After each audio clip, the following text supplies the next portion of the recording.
we're back on the buffer, and we have a parts buffer. So one of the things I'm going to do is I'm going to swap out the hoses. Well, not the hoses. I need this 90 for that hose over there. And so there we go.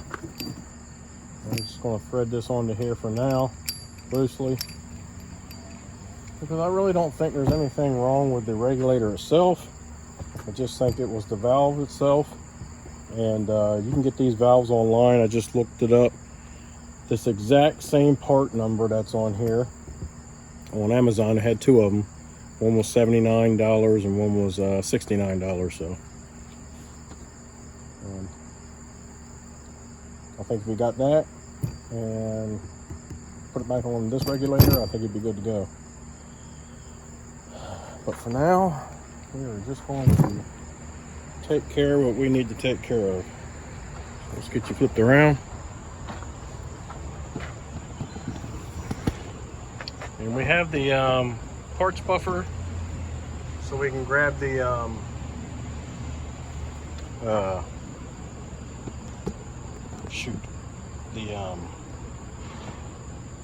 oil sensor off of it. Hopefully it's good. Right. Wrap our threads up.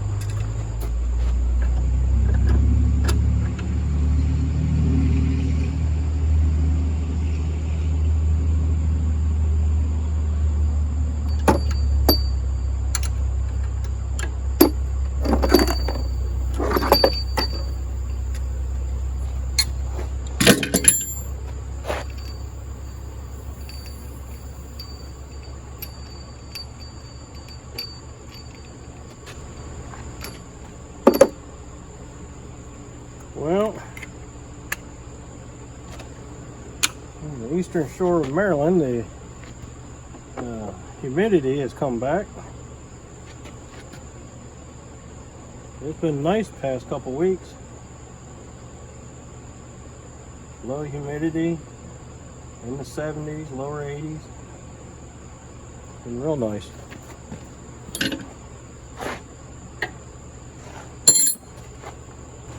Which is unusual for this time of year.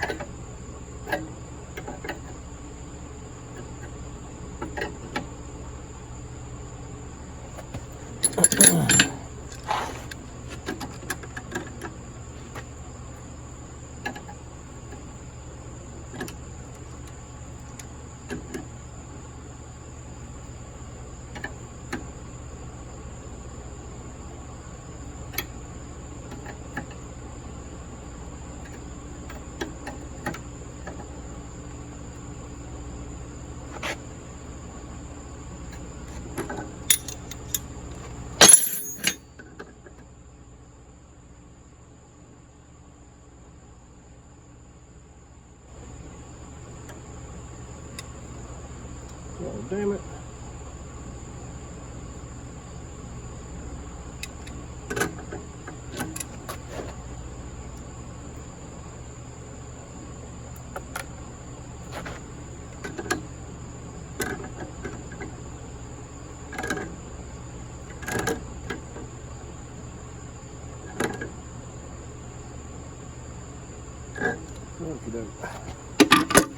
That works.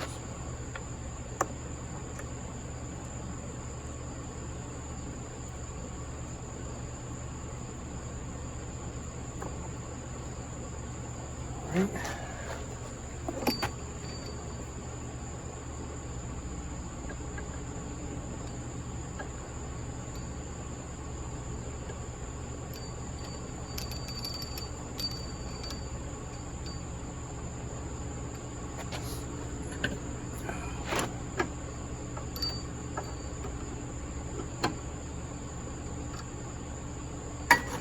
Wait for it to end up like that.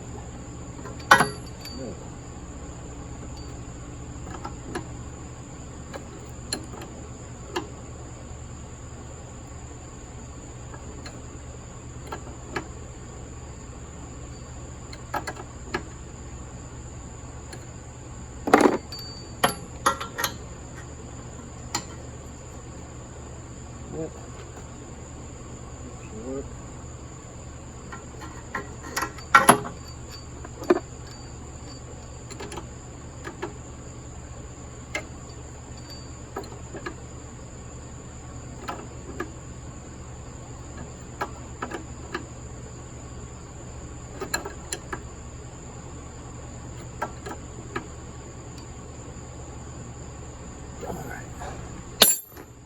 should be good.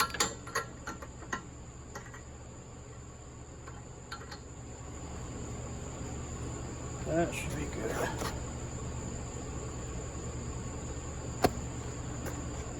Alright, so now what we need to do is we need to go ahead and take off the oil sensor.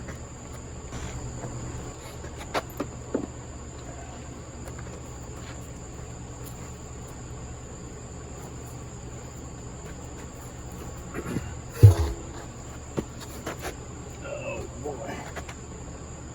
Let's see here.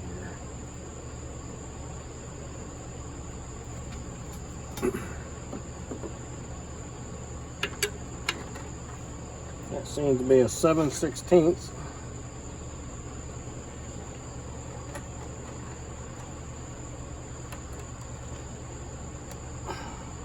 Well, that's not what I wanted to happen.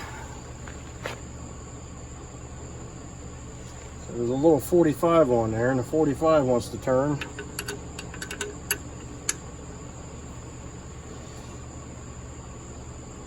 Instead of the sensor.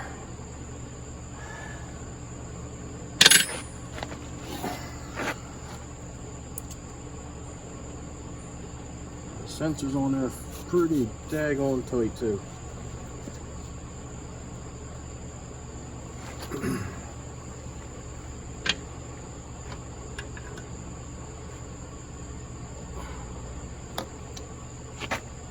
Why I thought that had to be on there like that. The problem is I got to get the sensor to screw out, not the 45. So I'm not going to be able to turn it off the 45.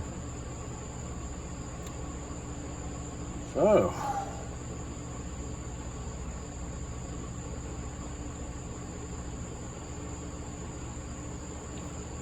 why did somebody think it had to be that tight?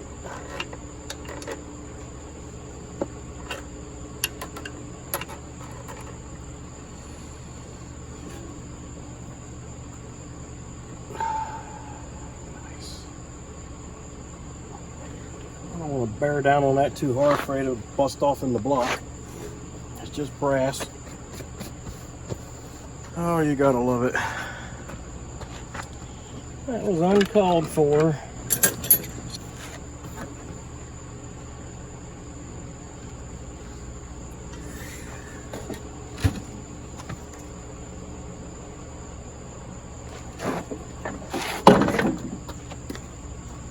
I'll be sitting on it anyway, so.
Looks like they put some kind of maybe dope on it. There we go.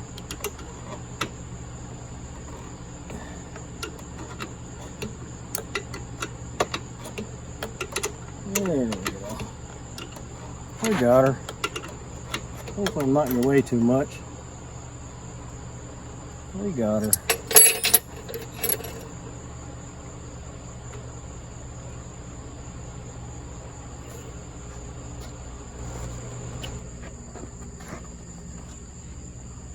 Can't get this one off.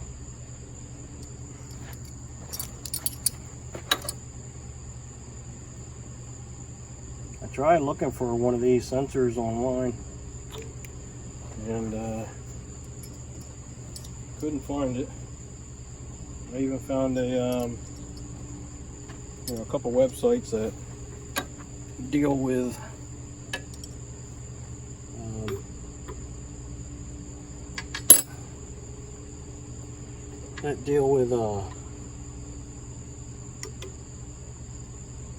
buffers.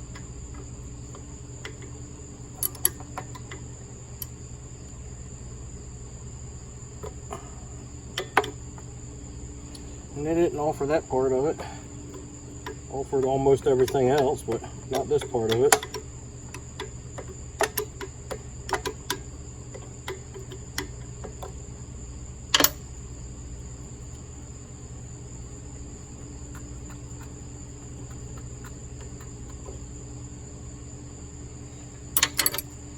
Ugh.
All right.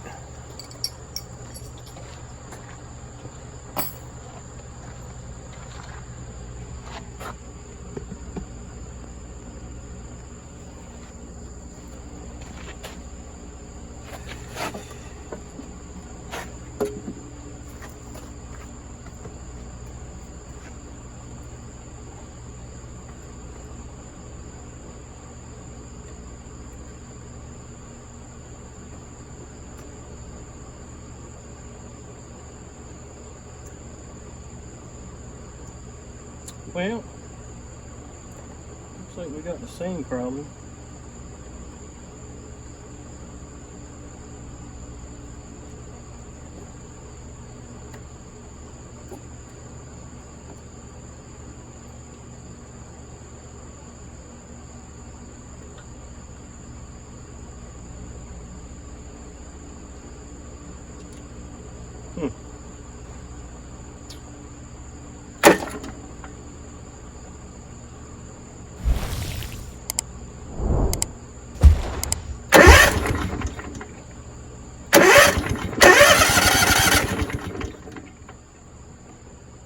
Still don't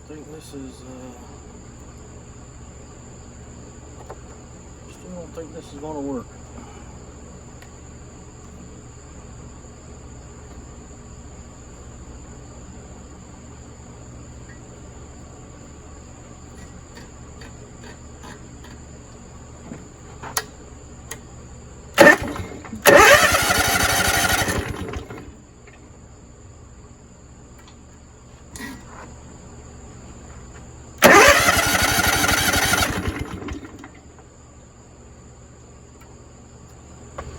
Okay, so the solenoid does work. It is activating, and I did realize now that since it is a pressure sensor, not a float type sensor, that the engine has to be cranking in order for it to activate the solenoid. That's where I was wrong about. So as soon as you start cranking it over, it activates the solenoid, and when you stop cranking, it takes like a second or so, and then you hear the solenoid shut off. Now it's still not pumping propane through the system because, or I think because, this is a little vacuum line. It's supposed to be hooked up here. Well, I couldn't feel a pulse because it should be pulsing from the crankcase. When I looked down at the other end of this hose, traced it down, it's not hooked up to anything. So now I gotta figure out where it hooks up at. And once I do that, I should be able to hook it in, and it should activate the diaphragm. That's what it should do. So now I've got to get this thing flipped over a little bit. Let's see if I can see where that hooks up at.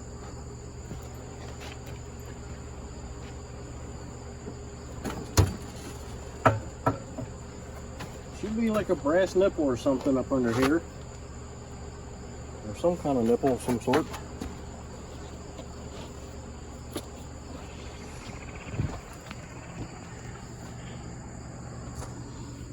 And so far I see nothing. The only place that I see that it could possibly go, and I'm not sure that would work, is on the side of the intake.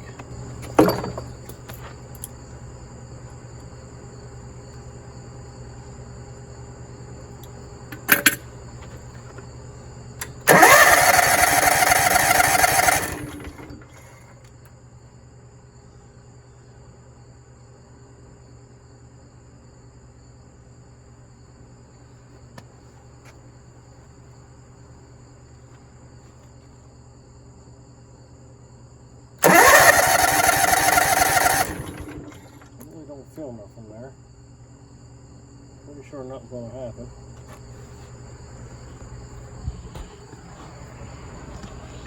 I would kind of need the same spot to do that as I would to run a fuel pump, a vacuum fuel pump.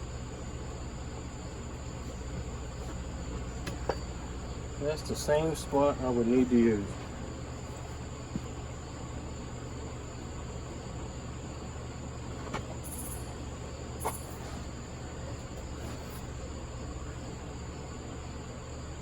And over here, it looks like my crankcase nipple, I do believe.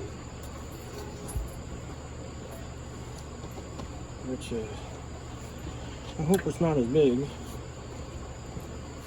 as the cover indicates.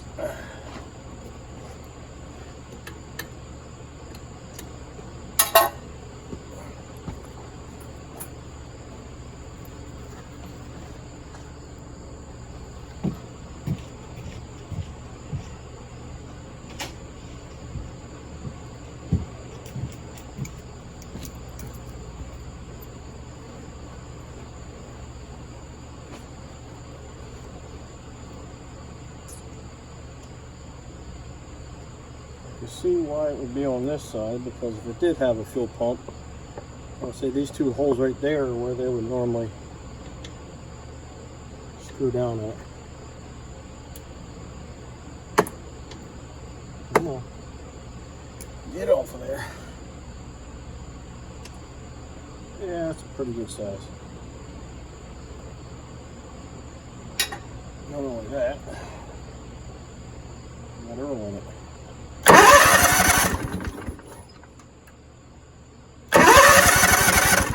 Oh yeah, that's the pulse I need.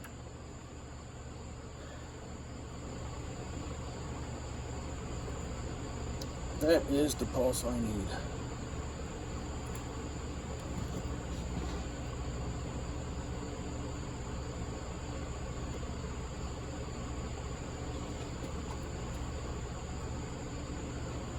I think my hose is too small.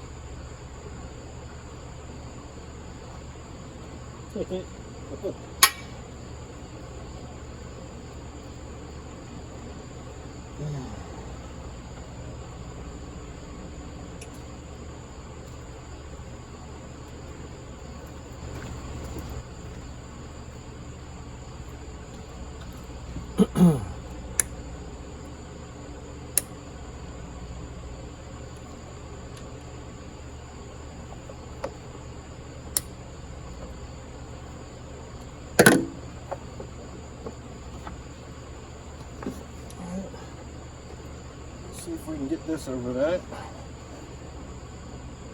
I very seriously doubt we will.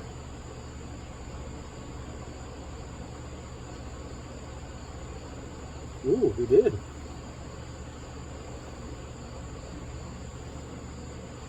That surprised me.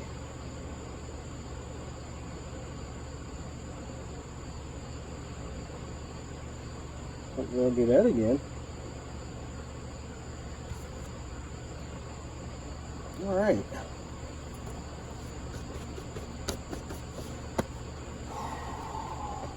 So solenoid works. I should have pulse now. And let's hook up our fuel line again.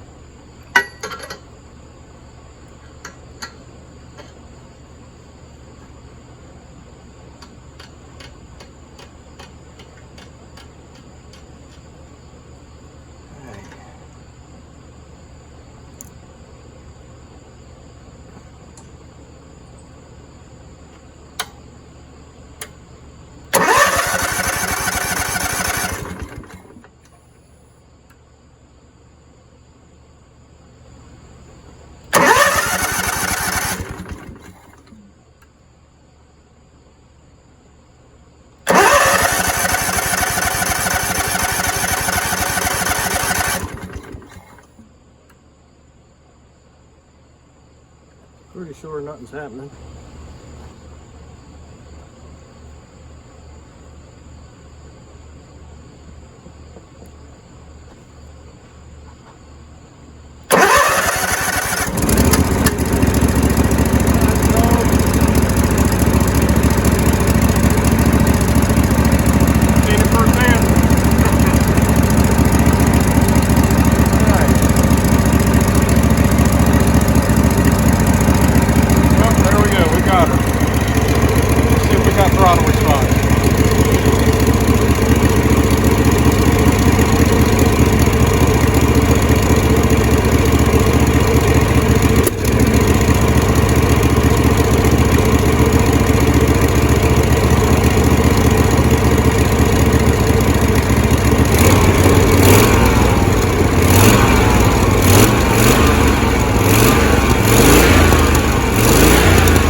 All right, let's recap. So the customer brings me a buffer and said it needed to change out the regulator, and here's the old regulator. The only thing that's probably wrong with this is just the solenoid itself. You get that for about 70-80 bucks. And I believe the regulator itself is probably fine. So I swapped that out for him and got things wired up like it should be. Had some issues thinking that the oil sensor was bad, and it really wasn't. I just didn't think. I should have thought a little bit and realized that this has to be cranking because it's an oil pressure sensor, not a oil level sensor. So in order to get oil pressure, you have to have the engine cranking. So once you get the engine cranking, it activates the solenoid, which opens up the solenoid and then allows fuel to go through the regulator and to the carb, allowing the engine to start. Once we figured all that out and got things right, still couldn't get nothing to happen. So we hooked up the vacuum line and didn't realize at first that the other end was hooked to nothing. It was actually down here, just hanging, but I couldn't see the end of it because it was stuck up under there. Plus that cover was on it. Got looking around a little bit better, realized the other end wasn't hooked up to nothing. Plus I blew through this end and it was very easy to do. So I looked up under there, couldn't find anything to hook it to. Didn't make much sense to hook it here, but I tried it anyway. And I realized that this needs the same pulse line that a fuel pump would need if it had one. And the fuel pump would actually bolt right there. So I looked up under there and found another hose bib or hose barb up under there. So hooked it up to that and bam, it fired right up. So that was my diagnostics and how I went through to figure out what was wrong with this machine after replacing the regulator. And so hopefully this was some good content for you. If so, give me a thumbs up, subscribe, send me some comments, let me know what you think. Be kind and help people when you can.